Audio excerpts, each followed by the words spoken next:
Það loksins kom sigurinn, þetta ekki bara ansi góð tilfinning? Jú, tölvöld skemmtilega.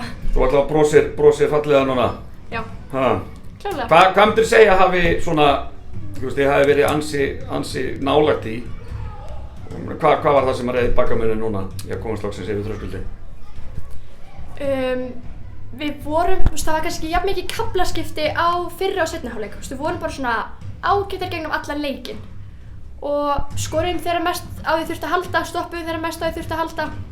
Tókum þessi frákast í enda sem skipti miklu máli. Og bara algjörlega vörnin sem skóp sigurinn.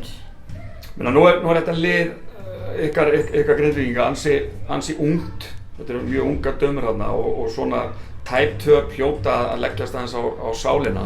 Varst ekkert smeyk svona fyrir þetta jafnleikur? Varst ekkert smeyk við myndu koksa þarna aftur? Nei, við höfum enga að tapa. Nú er þetta bara, ég veit ekki hvað við búin í mörgum svona leikjum sem við erum að tapa og loka sekundunum, mínútunum. Við höfum bara enga að tapa. Við vissum hvað við ekki að gera og við gerum okkur bara besta. Það var nóg í dag. Og það skilaði loksins sigri. Næsti leikur ykkar á móti Breiðablik. Þannig að það bara raun fallbaráttu slagur og nú eru Blikarnir verið þær vera orðnar talsvert betri en það voru. Það eru unnu næstu í Skallagrim úti í dag. Hvernig líst þér á þann leik?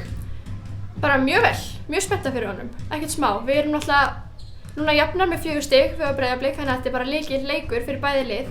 En við ætlum okkur bara að mæta brjálaðar í þann leik og taka 2 stig þar. Og já, bara upp á framhaldið, þannig að þetta búið að vera góður stígandi í þessu. Loksins kemur sigur núna. Ég ofta að tala einhverja beinabraut. Eru þið komnar á beinabraut eða?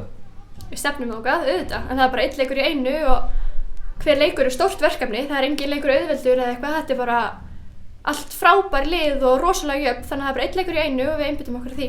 Flott, takk. Takk.